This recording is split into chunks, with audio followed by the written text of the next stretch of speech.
स्वागत है आपका एआर न्यूज़ इंडिया पर। मैं हूं आपके साथ आकिल रजा।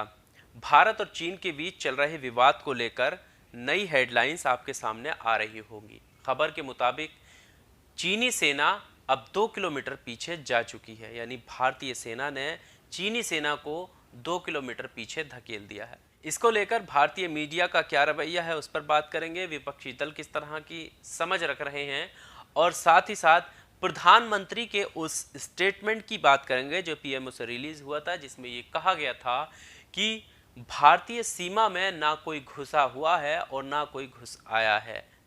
अब जब चीनी सेना को 2 किलोमीटर पीछे धकेल दिया है तो सवाल ये खड़ा हो जाता है कि क्या चीनी सेना हमारी सीमा में घुसी हुई थी या फिर चीनी सेना अपनी ही सीमा में 2 किलोमीटर पीछे चली गई है, जिसकी हमें एक दूसरे को बधाई देने की ज़रूरत है। सबसे पहले हम कुछ पत्रकारों के ट्वीट की बात कर लेते हैं कि वो किस तरह की सोच रखते हैं। इससे पहले हम आपको ये बता दें कि आपको पता होगा कि जब चीन और भारत का विवाद शुरू हुआ था और गलवान घाटी से खबरें हमारे सामने आई थी, तो न्यूज़ रिपोर्टर एक चैनल की जो ये कहती हुई नज़र आ रही थी कि ये सेना की जिम्मेदारी होती है कि कोई हमारी सीमा में घुस आए, क्योंकि पेट्रोलिंग की जिम्मेदारी सेना की होती है, ना कि सरकार की होती है। यानी सीधे सीधे वो सेना पर सवाल खड़े करने की कोशिश कर रही थी, जिसको लेकर देश भर में काफ़ी गुस्सा था और उन पत्रकार की काफ़ी आलोचना हुई थी। लेकिन अब यही पत्रकार क्या कहने की कोशिश कर रहे हैं, ये मैं आपके सामने रखना चाहता हूँ। सबसे पहले आप इंडिया टीवी के पत्रकार रजत शर्मा का ये ट्वीट देख लीजिए। पिछले 60 साल में चीन ने हमारी ज़मीन पर कई बार कब्जा किया, आंखें दिखाईं, हमने कभी करारा जवाब नहीं दिया। इस बार मोदी ने हिम्मत दिखाई, चीन के हाथ मरोड़े तो टेंट और टैंक वापस चले गए। आप देख रहे हैं ये क्या कहने की कोशिश कर रहे हैं। यानी पिछले 60 सालों में चीन हमारी सीमा में कई बार घुस गया और इस बार घुसा क्योंकि नरेंद्र मोदी ने आंखें दिखाई। सेना की बात नहीं थी। पूरे ट्वीट में सेना का एक बार भी इन्होंने जिक्र नहीं किया और यही लोग कहते हुए नजर आते हैं कि सेना पर सवाल करता है विपक्ष, जबकि विपक्ष सरकार पर सवाल करता है।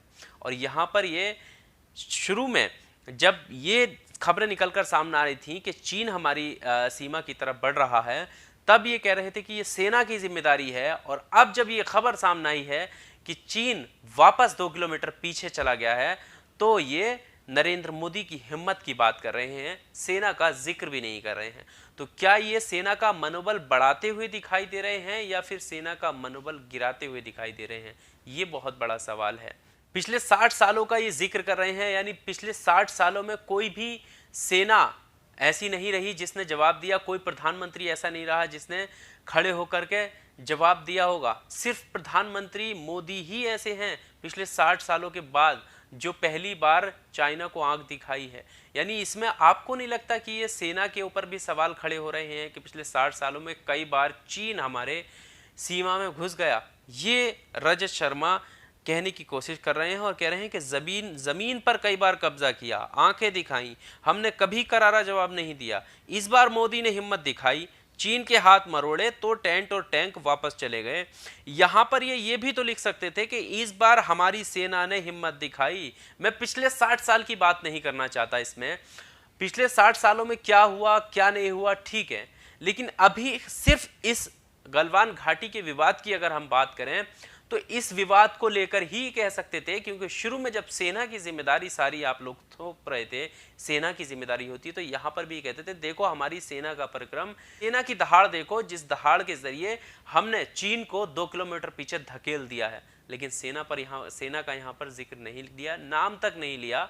और प्रधानमंत्री मोदी को खुश करने के लिए इन्होंने प्रधानमंत्री मोदी का नाम लिया।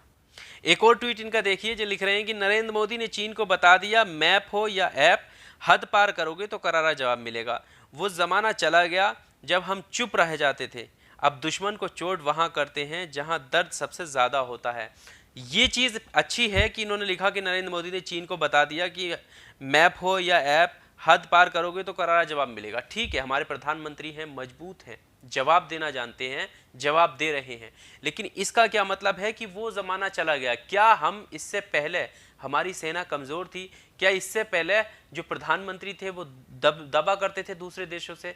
ये सवाल खड़ा होता है इनके इस ट्वीट से। यानी ये साल यहाँ पर अपनी मजबूती इस दौर में तो दिखाना चाहते हैं। क्यों? क्योंकि प्रधानमंत्री मोदी का ये जिक्र कर रहे हैं। लेकिन ये क्यों दिखाना चाहते हैं कि इससे पहले हम कमज़ोर थे? क्या हम इससे पहले कमज़ोर थे? हम कभी कमज़ोर नहीं रहे हैं। ये भी तो ये बात लिख सकते थे। ये सारे एक एक करके आपको ट्वीट दिखाना चाहता हूँ। एक ट्वीट और है जो लिख रहे हैं कि चीन ने सरहद पर टकराव का रास्ता क्यों छोड़ा? चीनी फौज अपने तंबू और साजो सामान लेकर 2 किलोमीटर पीछे हटने को तैयार कैसे हुई? अजीत डोभाल की चीन के विदेश मंत्री से क्या बात हुई? ये 3 सवालों के साथ ये 9 बजे जो प्रोग्राम लाते हैं उस प्रोग्राम का ये जिक्र करते हैं। यानी उसमें इन सारे सवालों के ये जवाब देने वाले हैं। अब इन ट्वीट से आपको, जो पहले मैंने आपको ट्वीट लगाए, इससे आपको पता चल गया होगा कि ये जवाब क्या देंगे और इसमें क्या कहने वाले हैं। पिछली सरकारों को किस तरीके से ये नीचा दिखाने की कोशिश करेंगे, ये ट्वीट को देखकर आपको पता चल गया होगा। तो ये सबसे बड़ा सवाल है। साथ ही साथ इन्हें ये पूछने की ज़रूरत है, जो असदुद्दीन ओवैसी ने भी 3 सवाल खड़े किए हैं, उस पर भी मैं आऊँगा। कुछ और पत्रकार हैं, अनुभव सिन्हा हैं जो डायरेक्टर हैं, उन्होंने क्या कहा है उस पर भी मैं बात करूंगा। सबसे पहले अब मैं असदुद्दीन ओवैसी के वो 3 सवाल आपके सामने रखना चाहता हूं जो असदुद्दीन ओवैसी ने 3 सवाल किए हैं।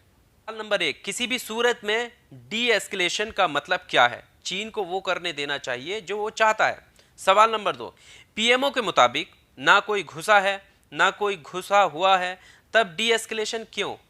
सवाल नंबर 3, हम चीन पर भरोसा क्यों कर रहे हैं जब 6 जून के समझौते के बाद उसने धोखा किया है? क्या चीन ने डी एस्केलेशन का भी वादा किया था? तीनों सवाल ही बहुत इंपॉर्टेंट हैं और वो सवाल जो लगातार बार बार उठ रहा है कि जब पीएमओ की तरफ से ये कहा गया था कि हमारी सीमा में ना कोई घुसा है ना कोई घुसा हुआ है, तो अब चीनी सेना 2 किलोमीटर पीछे कैसे चली गई? ये बहुत बड़ा सवाल है और डी एस्केलेशन की बार बार ये इसीलिए हम बात कर रहे हैं यहाँ पर असदुद्दीन ओवैसी। अनुभव सिन्हा की मैंने बात करी, डायरेक्टर हैं, तंज कस रहे हैं। ये लिख रहे हैं कि चीनी लोग चीन के ही अंदर थोड़ा पीछे चले गए, हम सबको बधाई की बात है। अगर ऐसा हुआ है कि चीनी सेना अपनी ही जमीन पर हमारी सेना के डर से 2 किलोमीटर पीछे चली गई है, तो हमें एक दूसरे को बधाई देनी चाहिए और हमारी सेना के पराक्रम को हमें सल्यूट करना चाहिए कि देखो हमने किस तरीके से चीनी सेना को पीछे धकेल दिया। यानी यहाँ पर जो पत्रकार हैं उनको भी ये सवाल करना चाहिए कि उस वक्त प्रधानमंत्री मोदी ने ये कहा था कि हमारी सीमा में कोई नहीं घुसा है, यानी जब वो हमारी सीमा में नहीं थे तो वो अपनी ही सीमा में 2 किलोमीटर पीछे गए हैं। और अगर ऐसा नहीं है तो फिर अब ये लोग पत्रकार क्यों लिख रहे हैं कि देखो हमने 2 किलोमीटर पीछे हटा दिया है जो एलएसी का इलाका है उससे? यानी अगर एलएसी की भी बात करते हैं, जैसे रोहित सरदाना का मैं आपको ट्वीट दिखाता हूं। रोहित सरदाना लिख रहे हैं कि चीन ने माना एलएसी के आसपास तनाव वाले इलाके से उसने सेना वापस हटाना शुरू किया है। भारत के लगातार दबाव के बाद मजबूरी में चीन की कार्रवाई, लेकिन चीन का ना तो सामान भरोसे के लायक है ना उसकी बात। भारतीय सेना को पलक नहीं झपकानी चाहिए। ठीक कह रहे हैं कि चीन की बातों पर हमें विश्वास नहीं करना चाहिए, लेकिन ये एलएसी की बात करें कि एलएसी का इलाका छोड़ के जा रहे हैं, तो क्या हम एलएसी के इलाके को अपना इलाका नहीं मानते? वो विवादित इलाका है, हमने अपना वहां पर आधार नहीं छोड़ा है, हमारा इलाका है वो, इसीलिए हमारी सेना वहां तक जो है गश्त करती थी। वहां से रुकी किस वजह से? क्योंकि सेना ने अपना इलाका छोड़ के, चीनी सेना जो है वो आगे आ गई थी और यही वजह है जो हमारी सेना वहां तक गश्त नहीं कर पा रही थी। फिर प्रधानमंत्री ये चीज़ छुपाना क्यों चाहते थे? ये बहुत बड़ा सवाल है। यहाँ पर पत्रकारों को वो सवाल उठाना चाहिए था, लेकिन नहीं उठा रहे। यहाँ पर किसका जिक्र कर रहे हैं कि वो पिछले 60 सालों की बात कर रहे हैं कि अभी तक ऐसा नहीं हुआ है। कई बार चीन ने हमारी ज़मीन पर कब्जा किया है, आंखें दिखाई हैं, लेकिन पहली बार नरेंद्र मोदी की हिम्मत से चीन को जवाब मिला है। यानी इससे पहले हमारी सेना ने कोई जवाब भी नहीं दिया है, ये वो कहने की कोशिश कर रहे हैं, जो बेहद ही शर्मनाक है। इस बार का प्रक्रम को हमें याद करना चाहिए, लेकिन पिछले प्रक्रम को भूलना भी नहीं चाहिए। पत्रकार रूबिका लियाकत भी वीडियो के माध्यम से ये सवाल बता रही थी लोगों को कि चीनी सेना गई नहीं है, हमने धकेला है। क्या कुछ कह रही है और उस पर एक रीट्वीट करके क्या जवाब मिल रहा है, पहले वो बता दूं, उसके बाद मैं आपको वीडियो दिखाऊंगा। रीट्वीट किया है श्रीनिवास BV ने, जो कह रही है कि जब चीन घुसा ही नहीं था तो पीछे कैसे गया? ये लोगों के बहुत से सवाल खड़े हो रहे हैं। अब सबसे पहले आप रूबिका लियाकत का ये वीडियो देख लीजिए। लोग जो ये सोच रहे थे कि चीन ने घुसपैठ कर ली है, चीन ने हमारी जमीन पर कब्जा कर लिया है, अब क्या खबर आ रही है कि चीन पीछे हट गया है। अगर इसको एक लाइन में रखा जाए तो चीन हटा नहीं है, उसे धकेला गया है। तो वीडियो में आपने देखा होगा किस तरह से वो बात कर रही है कि हमने धकेला है। अच्छी बात है हमने धकेला है, लेकिन धकेला कहां से, ये भी तो स्पष्ट करने की जरूरत है। चीनी सेना को कहां से धकेला, उसी की जमीन पर उससे पीछे धकेल दिया, ये स्पष्ट करने की जरूरत है। अब कांग्रेस के जो नेता हैं वो क्या कह रहे हैं और उनके प्रवक्ता क्या कह रहे हैं। सबसे पहले कांग्रेस के एक प्रवक्ता हैं, उनका ट्वीट आप देख लीजिए स्क्रीन पर। ये रहा आपकी राजीव त्यागी, जो कह रहे हैं कि चीन हमारी सीमा में घुसा ही नहीं है तो सैनिक कैसे शहीद हुए। ये पहला सवाल था उस वक्त जब सेना के जवान शहीद हुए थे।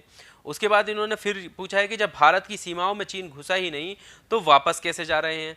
भारत माता से भी सरकार झूठ बोल रही है, ये वही सवाल खड़े कर रहे हैं। और ऐसे कई सारे ट्वीट हैं लोगों के जो ये सवाल खड़े कर रहे हैं कि जब पीएमओ की तरफ से ये कहा गया था कि हमारी सीमा में कोई घुसा नहीं है तो फिर अब चीनी सेना वापस कहां से जा रही है, ये बहुत बड़ा सवाल है। आपको क्या लगता है, क्योंकि मैंने आपको पत्रकारों के ट्वीट भी दिखाए कि आप पत्रकार किस तरह की सोच रखते हैं। असदुद्दीन ओवैसी के 3 सवाल भी दिखाए जो वो बात कर रहे थे, वो भी वही जिक्र कर रहे थे कि चीनी सीमा में घुसे नहीं तो वापस कैसे जा रहे हैं। और अब ये राजीव त्यागी जो कांग्रेस के प्रवक्ता हैं, इन्होंने भी वही सवाल खड़े किए हैं।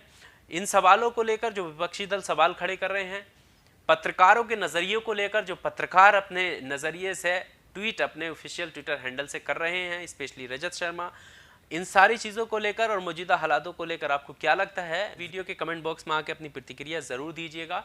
वीडियो अगर अच्छा लगा हो तो लाइक कीजिए, चैनल पर नए आए हैं तो चैनल को लाल बटन दबाकर सब्सक्राइब ज़रूर कीजिए। शुक्रिया।